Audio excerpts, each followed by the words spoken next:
ආයුබෝ වේවා පිබිදෙන තුන්හෙලේ YouTube නාලිකාව තුළින් අද අපි සාකච්ඡා කිරීමට බලාපොරොත්තු වෙන්නේ අනුරාධපුර රාජධානියේ තිබෙන සක්වල චක්‍රය ගැනයි.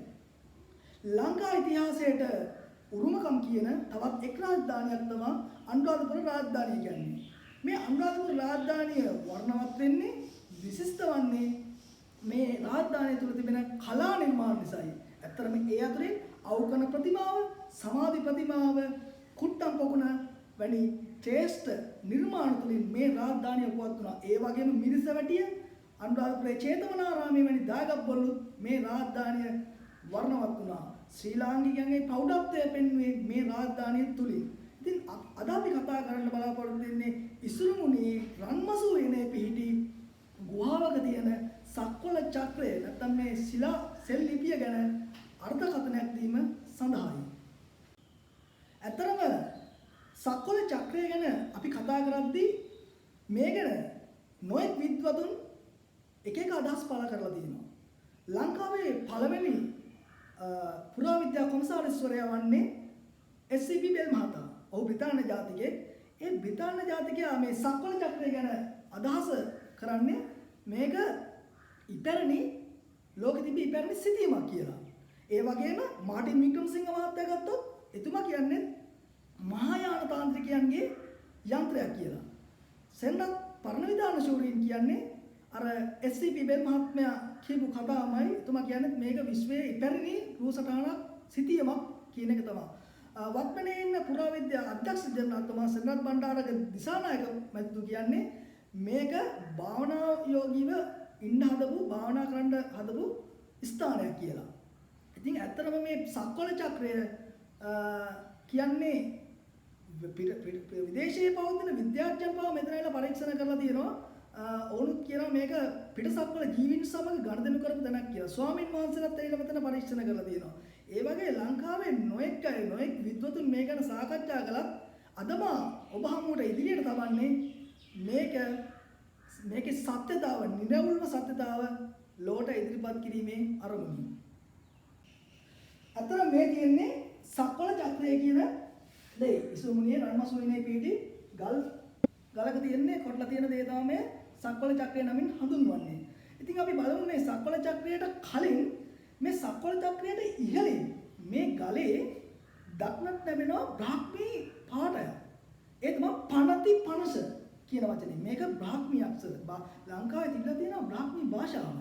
මුල්ම භාෂාව වෙන්න පුළුවන්. ඒ භාෂාව තියෙන පනති පනස කියන දේ අර්ථය අපි බලමු මුලින්ම. පනති පනස කියන්නේ ප්‍රාණති පනස කියන එක. ප්‍රාණති පනස කියන්නේ සන්නස වගේ දෙයක්. පණ ඇති සන්නසක් මේක. සන්නස. ඇත්තටම රජ කාලේ භාෂාවෙන් කතා කරලා. ඒ බලමු අපි ප්‍රාණති පනස කියන. ප්‍රාණ කියන්නේ මොකද්ද? ප්‍රාණ කියන්නේ හුස්ම. අපි ගන්න වාතය. ඊළඟට ප්‍රාණ වශයෙන් අපිට පුළුවන් ජලය ගන්න. අපිට ජලය නොවි ඉන්න බෑ, අත්‍යවශ්‍ය දෙයක්. ඊළඟට මේ ශබ්දය, ධ්වනිය. ශබ්දයම ධ්වනිය. ඇත්තටම මේක ප්‍රාණ. මොකද මම එහෙම හඳුන්වන්නේ ශබ්දයේ තියෙන ස්වර සප්තක 7ක්. ඇත්තටම ස්වර සප්තක 7න් වෙන්නේ අපිව සංගීතයකදී අපිව නැට වෙනවා. ඒ මොකද ඒක ප්‍රාණ. ඊළඟට අපි ගන්නවා ජලය. ජලය ගත්තත් ජලයේ තියෙන ගුණ 7ක්. ඇත්ත වශයෙන්ම මේ පෙන්වන්නේ මේ කොටුවෙන් මේ රවුමෙන් ඇත්තටම ගත්තොත් මේ කොටුව තුළ මූර්තාකාර මූර්ත 7ක් තියෙනවා. මේ 7කින් පෙන්වන්නේ ජලයේ ගුණ 7. අර ස්වර සප්තකය වගේ තමයි හැම දෙයක්ම සප්තක. සප්තමහා සාගරය. ඒ වගේ 7කින් තමයි මේ ගුණ දැක්වුවේ. ඇත්තටම මේ තියෙන්නේ කුමක්ද කියලා අපි බැලුවොත් මේ තියෙන්නේ අපි ජල බේසමකට ගල් කැටයක් දාන්න උදාහරණයක් වශයෙන් අපිට පේනවා තරංග වගේ යනවා. ඒ තරංග තමයි මේ පෙන්නලා තියෙන්නේ. මේක වායුවටත් නැහැ, ශබ්දයටත් නැහැ. මේක තියෙන්නේ මේ ජලයට. මේ ගුණය තියෙන්නේ විසිරි යන ගුණය තියෙන්නේ ජලයට. එහෙනම් මේ ජලය ගැන තමයි මේ පනසෙන් පෙන්වන්නේ. ජලය කියන ප්‍රාණය, ප්‍රාණති පනස. මේ පනසෙන් පෙන්වන්නේ ජලය ගැන. එහෙනම් මේ කොයි තිබෙන දෙයක්ද? මේ කොතනද මේක තියෙන්නේ? මේ ජලය කොටු කරගත්තු කොටුවක් තියෙනවා. මේ කොටුව තුල පෙන්වන්නේ මේ ජලය එක්ස්ප්‍රෙස් කරගත්තු පොකුණක්. අපි බලමු මේ පොකුණ කොහොමද කියලා. මේක කොහෙද තියෙන්නේ? ඇත්තටම මම ඒ සඳහා රූප මාලාවක් ඔබලන්ට ඉදිරිපත් කරන්නම්. මේ තියෙන්නේ කවුරුත් දන්න සීගිරි ගල මේ ගලේ දකුණු පැත්තට වෙන්න තියෙනවා සීගිරි වැව. අද වැව නමින් හැඳින්වුවත් එදා මේක පොකුණක්. මේ හතරස් ආකාරයෙන් පෙන්වන්නේ ඒ පොකුණ. ඒ පොකුණ සංකේතවත් කරලා තියන මම කලින් කිව්වා වගේ ජල බේසමකට ගල්කටයක් දැම්මොත් තරංගාකාරයෙන් යන එක තමයි ජලයේ ගුණ හත තමයි බෙදාලා තියෙන්නේ. මේ සීගිරිය පොකුණ තමයි මම මෙතනින් අර්ථ දක්වන්නේ. ඊළඟට අපි යනවා මේකෙන් පස්සේ මේ උතුරු දිශාවේ තිබෙන මෙන්න මෙහෙම සංකේතකුයි මෙන්න මේ වගේ හැඩිත සංකේතකුයි. මොකක්ද ඔය? ඇත්තටම ගත්තොත් මම ඒකත් පෙන්වන්නම් රූප රාමුකේ ගත්තොත් අපි යනවා පරිගණක අද කවුරුත් භාවිත කරනවා නවීන තාක්ෂණය හරහා අපි බලනවා Google Earth වලින්. Google Earth වලින් සීගිරිය කියලා බැලුවොත් ඔයාලට දිස්සෙන්නේ මෙන්න මේ ෆොටෝස් එක. මේකේ තියෙනවා මෙන්න මේ ලකුණු දෙකවි මේ ආකාරයට කැරකුණු දෙයයි මේ පැත්තට කැරකුණු දෙයකුයි.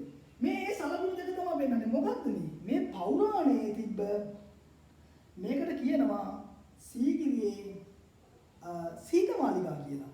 මේ සීතමාලිගාවට වටේ තිබ්බ දියාගල තමයි මේ පෙන්වන්න ගන්නේ. Google Earth වලින් ගියොත් ඒක කාටවත් බලා ගන්න පුළුවන්. මෙන්න මේ හැඩයයි මෙන්න මේ හැඩයයි. මේ හැඩ දෙක තමයි අද කාලේ මෙන්න මෙහෙම දිස් වෙන්නේ. මේ විදිහට තමයි ඒ කාලේ තිබ්බේ. ඒ සලකුණු දෙක මෙතනින් පෙන්වනවා. මේක Google Earth වලින් ඔයාලට බලා ගන්න පුළුවන් වෙයි. ඇත්තටම මේක සීගිරිය පාවිච්චි කළේ කාශ්‍යප රජු. මේ කාශ්‍යප රජුන්ට එහා ගිය ඉතිහාසයක තිබ්බ විදිය තමයි මේ සීගිරිය අපිට අද දිස් වෙන්නේ. ඒ එදා තිබ්බ විදිය තමයි මේ මම පැහැදිලි කරන්නේ. වක්මනේ තියෙන දකින්න අපි සීගිරිය නෙමේ රාවණා කාලේ තිබ්බේ.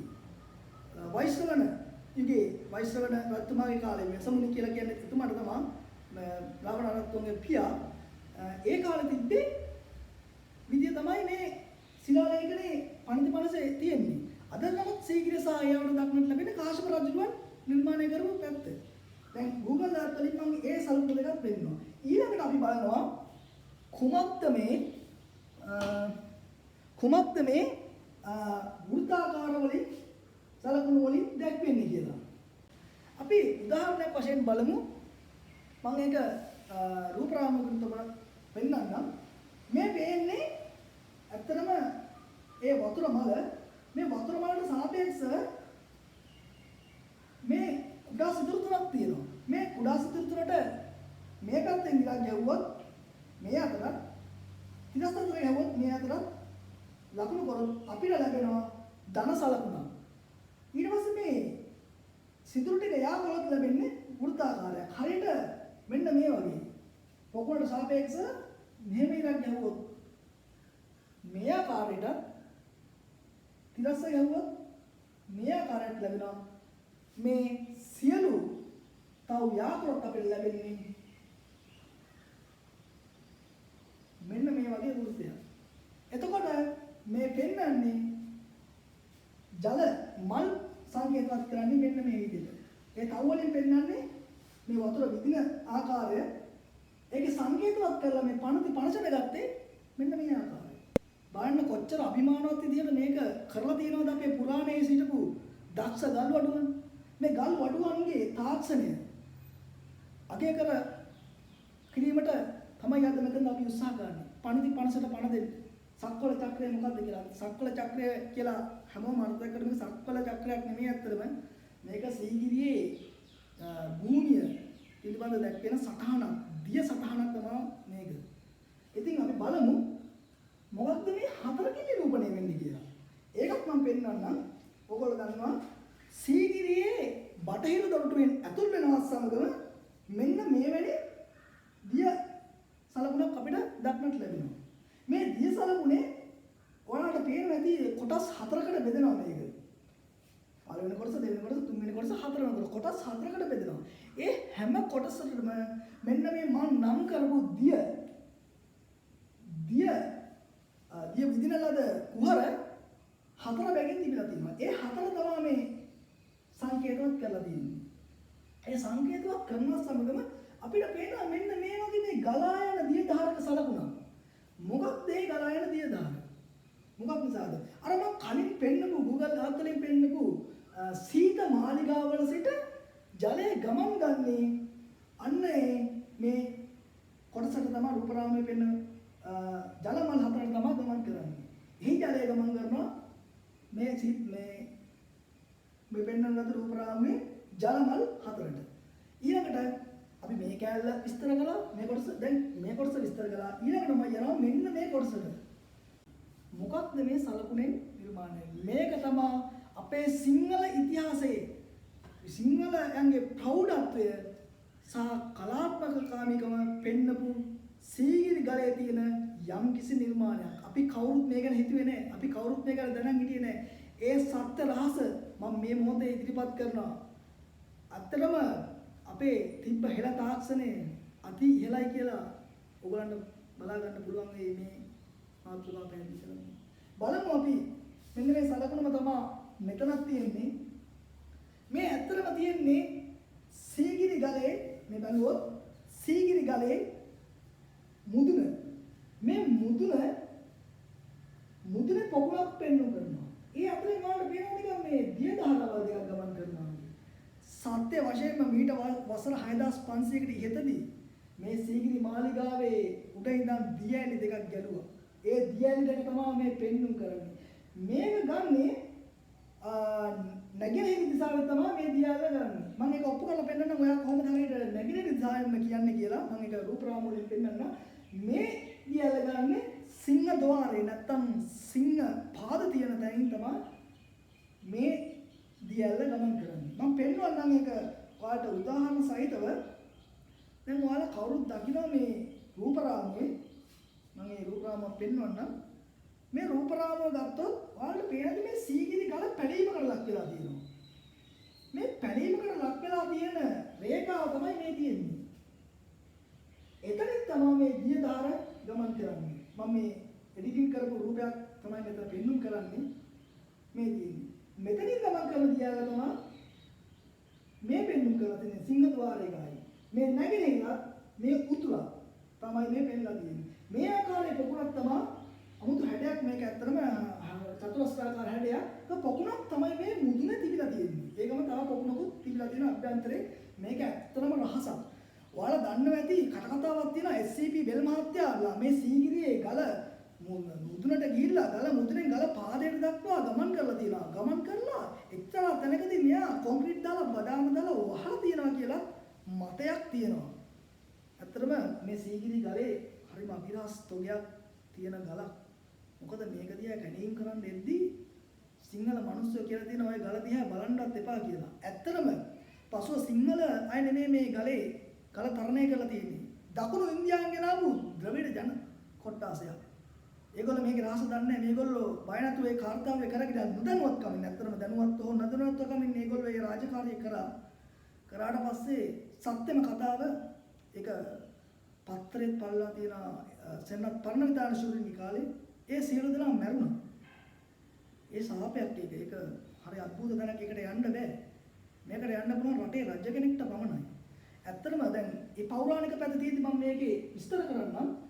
මේ කවුරුසටහනකින් මම ඒක විස්තර කරන්නම්. ඒක මේ ඇත්තටම ගත්තොත් මේ පේන ඇත්ත වශයෙන්ම මේ ජල මේ ගලේ පැලීමක් විශාල පැලීමක්. මේක මේ මෙහෙම රූපරාමයෙන් පෙවුනට මෙතන තියෙනවා අඩි 30ක පමණ ગેප් එකක්.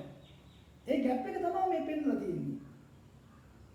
මේ ગેප් එකේ ඇතුලෙන් තමයි. ඒ කියන්නේ උඩ තියෙන පොකුණේ ජලය ගල ඇතුලෙන් නෙවෙයි ගල මේ ద్వාරය තුලින් තමයි ගලන්නේ. ඒ කියන්නේ අපි හරියට ගත්තොත් තදින් වර්ෂාව පතන වෙන වෙලාවකට වහලෙන් වැටෙන ජල හරියට පීරක් වගේ සල රේඛීය වැටෙන ජල පීරක් වගේ හරියට.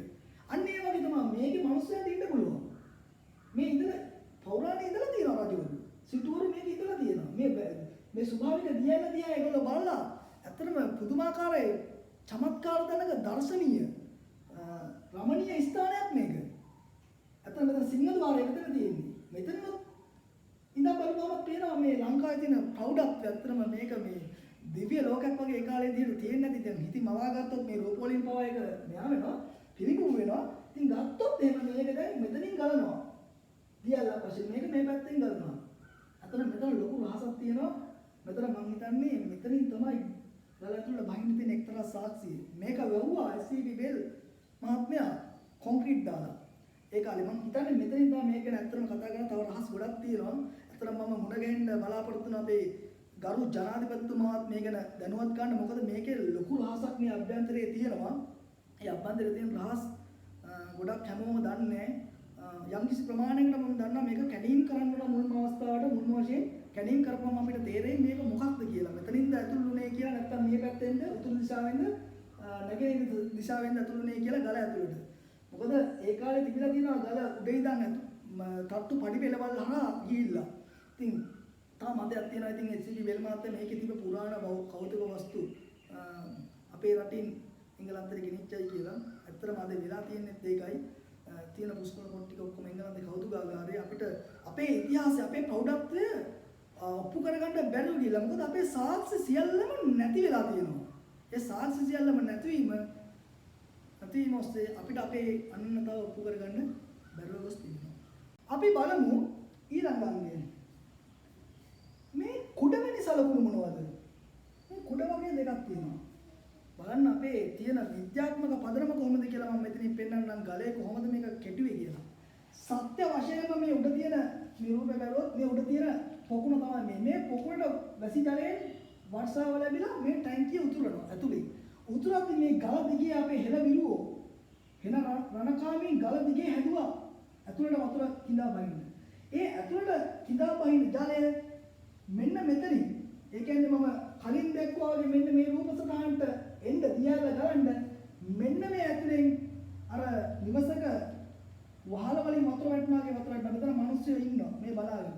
ඒ වැටෙන ජලය මේ මෙතන තියෙන කටාරමක් වගේ දැන් මෙතනින් වැටෙන ජලය තමයි සංකේතවත් කරලා තියෙන්නේ. මෙන්න මේ බරුවලට වෙන්නේ අනිත් පැත්තට වගේ මේ ගලේ කොටු මනස වෙන නමුත් අපි ඒක තේරුම් ගන්න ඕනේ. ඒක බලන්න විද්‍යාත්මකව හිතන විදිය මේ හිඩසෙන් පෙන්නන්නේ මේ ඇත්තටම දියැලෙන් ගලන ජලය. මේ දියැලෙන් ගලන ජලය තමයි මේ පෙන්නන්නේ මේ කර්ව් එක තුලින්. මේ මිනිස්සෙක් බලා ඉන්නවා. ඊළඟ පියවර තමයි මේ ගල දිගේ පෙන්නන ජලය. මෙතනින් මේ දියැලෙන් ගලන ජලය යන්නේ නැවත අර ප්‍රාණති පනස කියන පොකුණට තමයි ජලය ගමන් කරන්නේ. ඒ මෙතනින් පෙන්නන එක දියැල. අනිත් දියැල උතුරු දිශාවෙන් ගමන් කරන දියැල තමයි මේ දිනුවට ගන්නේ. ඒකේ ජලයක් ගමන් කරන්නේ කොහෙද? මේ සීගිරිය පොකුණට. මේ සීගිරිය පොකුණ ඇත්තටම ගත්තොත් ලෝකේ ලොකුම පොකුණ වෙන්නේ නැති ඒ කාලේ. ඒ තරම් විශාල පොකුණක් මේක. ඇත්තටම වපසරිය බැලුවොත් සීගිරිය කාට සාපේක්ෂව ඒකේ වපසරිය බැලුවොත් මම රූපයෙන් පෙන්වන්නම් මේක. සීගිරි ගලේ පාදමේ තියෙන වර්ගඵලයට වඩා ලොකු වර්ගඵලයක් මේ පොකුණේ පෙන්눔 කරනවා. අතරස් පොකුණ. ඇත්තටම විශාල පොකුණක් මේක. මේක ලෝකේ ලොකුම පොකුණ වෙන්නේ නැති ඒ කාලේ. මොකද අපේ තමයි හොඳම වාරි තාක්ෂණය ලෝකෙ තිබ්බේ. මේක අපේ ප්‍රෞಢත්වයේ ක්‍රියාපාන සංකේත. ඉතින් අද දැන් මේක දැන් පෙන්වුව මෙතනින් මේ එක කුඩයක් වගේ සලකුණකින් පෙන්වනවා නැගෙනහිර දියැල්ල උතුරු දියැල්ල පෙන්වනවා මේකෙන්. ඒ දෙකේම ජලය ගමන් කරන්නේ කොහෙටද? අර සීගිරිය පොකුණට. සීගිරියේ දකුණු දැසින් පිහිටි පොකුණ. අපි දන්නවා උතුරින් පිදුරන්ගල. සීගිරි පර්වතයට උතුරු දිශාවෙන් පිදුරන්ගල. දකුණින් මාපාගල. ඒ දකුණු දිශාවෙම තමයි මේ පොකුණක් තියෙන්නේ. මේ දෙකේම ජලය දියැලි දෙක සක්‍රීය දියැලි තිබිලා තියෙන්නේ. මීට වසර 6500 රාවණ ඉතිහාසයේදී. වෛශ්‍රවණුගේ ඉතිහාසයේ. ඉතින් ඇත්තටම බලනකොට මේ දෙකේම ජලය ගමන් කරන්නේ මේ පොකුණ. මේ මෙතනින් සංකේතවත් වෙන පොකුණම තමයි මෙතන. මොකද සප්තකය තමයි මෙතනක් තියෙන්නේ. රවුම් හතක් තියෙනවා. මේ පොකුණම තමයි මෙතන තියෙන්නේ ගමන් කරන ආකාරය තමයි පෙන්වන්න කරලා තියෙන්නේ. ඉතින් ඊළඟට මම යනවා ඊළඟ ස්ටෙප් එකට. මෙන්න මෙතන වෘත්තාකාර පසුබිමක් බව ඔයාලට වගන දර්ශනයක් දෙන්න. මෙන්න මේක තමයි මේ පෙන්වන්නේ. මේක කැරකිලා යන දෙයක් පෙන්නනවා. මේ මොකක්ද මේ පෙන්වලා තියෙන්නේ? මේ පෙන්නපු මේ උතුරු දිශාවෙන් ගල සිංහ ద్వාරයේ ගාවින් ගල දියැල. මේ දියැලේ කොටසක් තමයි මේ පෙන්වන්නේ. මේ ගල මුතුනේ සිට ගලන දියැල. මේ දියැල මේ පැත්තට කැරකෙන්නේ. ඒ කියන්නේ උතුරේ තිබෙන දියැල මෙන්න මේ දිශාවට තමයි කැරකෙන්නේ. මේ දිශාවට කැරකිලා ගමන් කරනවා මුලින්ම අර ජල විදින පොකුණු දෙයකට. මේ මෙතනින් සංකේතවත් කරන්නේ උඩ තියෙන පොකුණ. ප්‍රාණදී සන්න පනස පෙන්නනවා මේ කතර සලකුණ මෙතනින් පොඩියට පෙන්නනවා මේ උඩ තියෙන ජල පොකුණේ ජලය පහළට ගමන් කරනවා මේ පෙන්නන්නේ මේ ජලය පහළට ගමන් කරද්දී ඔයගොල්ලෝ දන්නවා ප්‍රත්‍යස්ථාව කියලා භෞතික විද්‍යාව උගන්වනවා ඕනම දෙයක් ගුරුත්වාකර්ෂණය යටතේ වැඩිදී ඒ ප්‍රමාණයේ වස්තුවේ හැඩය ප්‍රමාණය වෙනස් වෙනවා අතරම වතුර බිඳුවක් වැටෙද්දී ගුරුත්වය යටතේ පොඩ්ඩක් ඇදිලා තමයි වැටෙන්නේ බලන්න අපේ ශ්‍රේෂ්ඨ විද්‍යාව ඒ කාලේ හිටපු ශ්‍රේෂ්ඨ විද්‍යාඥයෝ වගේ අය ඉඳලා තියෙනවා මේවා ගැන හොයාගෙන මේ දැන් භෞතික විද්‍යාවෙන් හොයාගන්න දේවල්. ඇත්තට මේ වගේ හැඩයකට තමයි වැටෙන්නේ දලාංශුවක් ගුරුත්වාකර්ෂණයේදී. මේක කැරකිලා තමයි මේ සීගිරි ගලවට යන්නේ. ඒක තමයි මේ රවුමට අදහස් කරන්නේ. මේකේ මේ දියැලේ ගලන ජලය ගමන් කරන මේ රේඛාවෙන් පෙන්වන පොකුණු දෙකකට. මොකක්ද මේ පොකුණු දෙක කියලා බලමු. ඔයාලට පේනවා මේ දියැල ගමන් කරන්නේ මේ සිංහ ద్వාරයේ ගාවින් ගන්න දියැල මේ පැත්තට තමයි කැරකෙන්නේ. මේ අතට කැරකිලා තමයි මෙහෙම වෙන්නේ. මේක වෙන්නේ. මේක කැරකෙන්නේ මේ දිශාවට. අපිට ඒ කැරකෙද්දී අපිට බලා ගන්න පුළුවන් මේ දියැල මෙහෙම ගල්ලා මුලින්ම ගමන් කරනවා මෙන්න මේ පොකුණු දෙකට. මේ පොකුණු දෙකට. මුලින්ම ගමන් කරන පොකුණු දෙක තමයි මේ පොකුණු දෙක. ජල මල් විදිනවා මේ වලින්. මේ දියැලේ ප්‍රෙෂර් එකට අඩි 15ක් උසට 20ක් පමණ උසට මේ ජලය විදිනවා. අද නමුත් ඒවා සක්‍රිය නැහැ. මොකද දියැලද නැහැ. ඒ වසර 6000කට ඉතින් තිබ්බ ඉතිහාසෙ මම ඔප්පු කරලා පෙන්නන්නම් පැහැදිලි කරලා පෙන්නන්නම් ඇයි අපිට එහෙම උනේ දියැල නැති උනේ කියලා අපි දන්නවා. රාමනා යුද්ධයක් තිබ්බ අපිට දකින්න ලැබුණේ හනුමාන් අතින් ගිනිපත් වුණු ලංකාපුරය. අපිට දක්නට ලැබුණේ. ඉතින් ඒක නිසා මේ දේවල් අද වෙද්දී නෂ්ටාවශේෂ විනාශයට උකේට ගිහින් තියෙනවා. කමක් නැහැ නේද හේතෙදත් අපිට ඉතුරු වෙලා තියෙන සම්පතෙන් හරි මේ දේ අපි ඔප්පු කරලා බලමු මොකද්ද කියලා. ඉතින් මේ පළවෙනිම ගමන් ගන්නේ දිය මල් දෙකකට. ඒ මල් දෙක තමයි මෙන්න මෙතනින් පෙන්නන්නේ. ඊළඟට ගමන් කරනවා මේ දිය මල් හතරකට. ඒ දිය මල් හතර තමයි මේ උඩින් පෙන්නන්නේ. මේ පිළිවෙලට 1 2 3 4. මුලින්ම මේ දියා ගන්න ගමන් කරනවා දියා ගන්න. ඊළඟට මේ දියැල වතුර මේ දෙකට ගමන් කරලා පස්සේ මේ මාර්ගයේ මේ හතරටත් ගමන් කරනවා. ඒක රේඛිය හතර තමයි මේ පෙන්වන්නේ. ඒ රේඛිය හතරේ පොකු ජල මල් වල වතුරත් එකතු වෙලා යන්නේ නැවත මෙන්න මේ පොඩි මේකකින් පෙන්න සලකුණු මේ පොකුණට සීගිරි පොකුණට තමයි යන්නේ. බාණ්ඩ වාණි මාර්ග තාක්ෂණය අපේ උතුම් තාක්ෂණය උත්කෘෂ්ඨ තාක්ෂණයක් තිබෙන්නේ මේ උතුරු දිශාවෙන් දැනෙන දියැල වක්කාකාරව මෙහෙම කැරකිලා මේ දියාවල පෝෂණය කරගෙන මල් වල උඩට විදිමින් එකතු වෙනවා මෙන්න මේ පොකුණට. දැන් නම් සීගිරි වැව වෙලා තියෙන මෙතන පොකුණක් දක්නට නෑ වැවක් අද තියෙන්නේ. කාශ්‍යප රජුගේ කාලේ ඉඳන් තමයි මේ තියෙන්නේ. ඒක හරහා තමයි අපිට මේක පැහැදිලි කරන්න පුළුවන් වෙන්නේ. ඉතින් ඇත්තටම දැන් මේ දෙකේ වතුර විද්දා ඊට විතර මේ ඔක්කොම වතුර ඉහළට ගමන් කරනවා මම අර දියැල ගැන කිව්වේ දියැල ගැන මේ දෙක පෝෂණය කරලා ඊළඟට මේ හතරක් පිළිවෙලින් මේ දෙකත් පෝෂණය කරේ ගමන් කරනවා මේ පොකුණට. ඊළඟ ඒකට ප්‍රතිපක්ෂව තියෙන අනිත් පැත්ත ගැන අපි පොඩ්ඩක් බලමු. මොන වගේ දෙයක් තියෙන්නේ කියලා. මේ අර උඩ තියෙන පොකුණේ ජලය ගමන් කරනවා දක්ෂිණාවර්තව. කලින් වාමාවර්තව දැන් දක්ෂිණාවර්තව ගමන් කරන්නේ මෙන්න මේ පොකුණේ. නැගෙනහිර පැත්තට තියෙන. මේක දිය සීගිරි පර්වතය වටේ. ඒ කියන්නේ මේ නැගෙනහිරින් ගමන් කරන එක මේ පැත්තෙන් ගමන් කරනවා. මුලින්ම ගමන් කරනවා මේ සීතමාලිකා දෙකේ සලකුණු මේ ඔයාලට කලින් මම රූපෙ දිස්සේ නැති මේ සීතමාලිකා වල තියෙන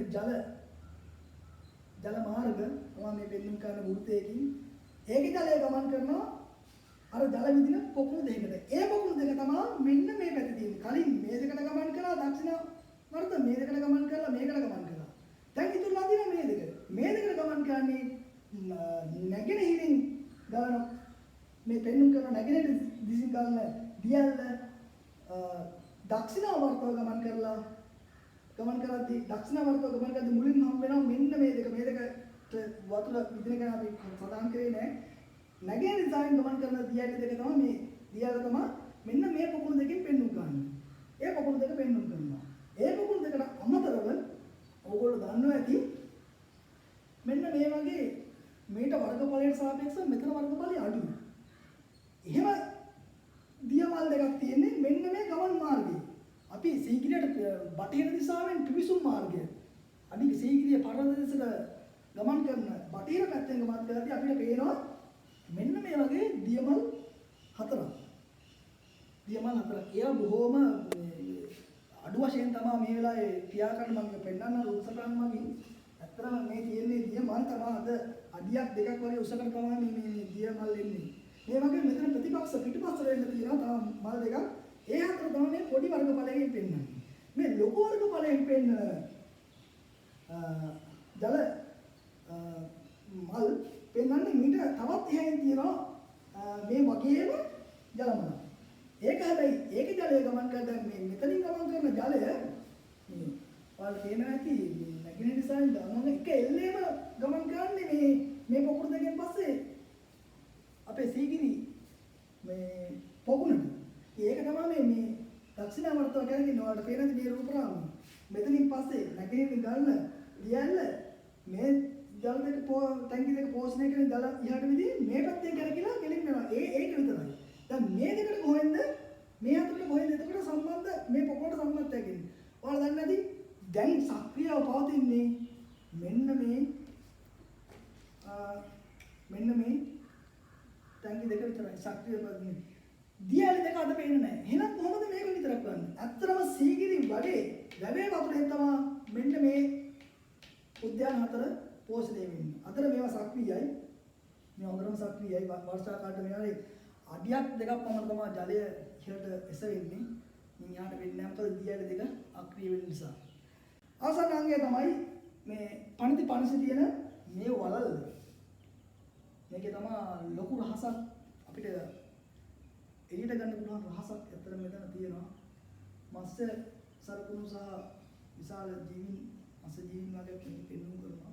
මේ දිය අගලක් තියෙනවා. ඇත්තටම එදා කාශ්‍යප යුගයේ තිබ්බ දිය අගල තමයි මේ තියෙන්නේ. මේ හතරස් ආකාරයෙන් මෙහෙම තියෙන්නේ. හතරස් ආකාරයක් විතරයි. නමුත් මීට වසර 6500කට 6000 අතර කාලයක වකවාන තුර ඒ කියන්නේ රාවණා යුගයේ තිබ්බේ මේක වෘත්තාකාර ජල මාර්ගයක්. ඒක මම කොහොමද එහෙම කියන්නේ මම කිසිම දෙයක් මම ඔප්පු සාක්ෂි ඇතිව ඔප්පු කරනවා මිසක් මත ඉදිරිපත් කරන්නේ නැහැ. කිසිම මතයක් මම ඉදිරියට ඔක්කොම සාක්ෂි ඇතුව ඉදිරිපත් කරන්නේ. ඇත්තටම අපි දන්නවා වාල්මීකි ලියපු ඉන්දියාවේ වාල්මීකි ලියපු රාමායනය කියන එක. රාමායනයේ තියෙනවා හතරවෙනි සර්ගයේ රාමායනයේ හතරවෙනි සර්ගයේ හනුමාන් ලංකාපුර දැකීම. ලංකාපුරයට දකින හනුමාන් කියන කොටස හතරවෙනි සර්ගයේ තියෙන්නේ. ඉතින් ඒක බලපුවම පේනවා මේ හනුමාන් ලංකාපුරේ දකින්නේ මෙන්න මේ ආකාරයට. ආසේ දිස්වන රණින් දුදුලන රන් තොල්ලින් දුදුරන දිය අගකින් වටවුණු. අන්න ඒ වචනේ දිය අගකින් වටවුණු. ඒ ආසේ තිබෙන මාලිගාවසත එක එල්ලේ බැලිය නොහැක. මොකද එක එල්ලේ බලන්න බැරි. මොකද මේක රණින් මේ සීගිරි මාලිගාව අතරත් යන්නම් තැන් වලින් පේනවා මේ රණින් බබලන තැන් රත්තරන් පාට තියෙන තැන් තියෙනවා. ඒක මම පෙන්වන්නම්. ඒ රන් තියෙන තැන් යම් තැන් වල තියෙනවා. රණින් දිදුලන මාලිගාව. අතරම ගලේ රන් ආලේපනය කරනවා. මේක එක්ක නැගෙන දිසාවෙන් එන සූර්යාලෝකයත් එක්ක බලපුවාම ඇස් ගිනි කන වැටෙනවා. එක එල්ලේ බැලියන හනුමාන් කියනවා. එක එල්ලේ බැලිය නොහැක. එක එල්ලේ බලන්න බෑ. ඇස් අන්ධ වෙනවා එක එල්ලේ බැලුවොත් මේ රාවණා මාලිගාවදී. රණින් දිදුලන ආසේ ඇති දිය අගකින් වට වූ ඒ ඇතවරු දෙස එක එල්ලේ බැලිය නොහැක. අන්න එහෙමයි හනුමාන් ලංකාපුරේ දකින්නේ. ඉතින් මේක දිය අගකින් වට වූ කියලා හනුමාන්ගේ රාමායනේ අතර මාළිගීගේ රාමායනේ තියෙනවා. මේ දිය අග තමයි තියෙන්නේ. මේ සීගිරියේ පොකුණ කේන්ද්‍ර කරගෙන ඇත්තටම දිය අගක් තිබිලා තියෙනවා. ඒ දිය අග තමයි මේ වෙනන්නේ. ඒක රාමායනේ 4 වෙනි සර්ගයෙන් ඔප්පු වෙනවා. එදා හනුමාන් ලංකාපුරයට පැමිණීම කියන පරිච්ඡේදයේදී රන් තොල්ලින් තිබෙන මාලිගාව ආසේ දිස්තර බලාකුළු ඇත්තටම අපි දන්නා සීගිරි අප්සරාවියෝ නත් අර චිත්‍ර ඇඳලා දෙද්දි පේන්නේ උඩුකය පෙවුනත් යටිකය පේන්නේ නැහැ. මොකද ඒ බලාකුළු වලින් මෙහෙ බලාකුළු තමයි පෙන්නුම් කරලා තියෙන්නේ. ඒ උඩ තියෙන නිසා ඒ අහස් මාලිගාව එකෙල්ලේ දකින්න බැහැලු. මොකද සූර්යාලෝකයේ වැටලා රත්තරන් වලට පරාවර්තන වෙද්දී බලන්න බෑ එකෙල්ලේ. ඒ තරම් අභිමානවත් රාජධානියක් තමයි මේ රාවණ යුද්ධයෙන් අපිට නැති වුණේ. රාවණාගේ කාලේ තිබ්බ දෙයක්. ඉතින් ඒ දියවල තමයි අද මේ තියෙන්නේ. ඉතින් ඇත්තටම මම මේ පණති 500 කියලා සක්වල චක්‍රය දැන් කියන්නේ මේක ඇත්තට පණති 500 කියන්නේ මොකක්ද කියලා ඔප්පුණා. ඉතින් මම බලාපොරොත්තු වෙනවා පුරාවිද්‍යාවේ මේ සොයා ගැනීමට යම්කිසි දායාදයක් වෙන්න මමත් රටට ඇත්තටම මේ වගේ දේවල් හොයනවා. මට ගොඩාක් දේවල් හම්බෙලා තියෙනවා. මගේ තව වීඩියෝස් ඉදිරියට එන්න බලාපොරොත්තු වෙනවා. ඉතින් මම පිබිදෙන තුන්හෙළය YouTube නාලිකාව බෙල් අයිකන් එක ක්ලික් කරගෙන subscribe කරලා කරන මෙන් ඉල්ලා සිටින අතර ඉදිරියේදී තවත් මේ වගේ වටිනාකමින් යුක්ත වීඩියෝස් ඉදිරිපත් කිරීමට බලාපොරොත්තු වෙනවා. එතෙක් හමු වෙනතුරු අයබෝවන්.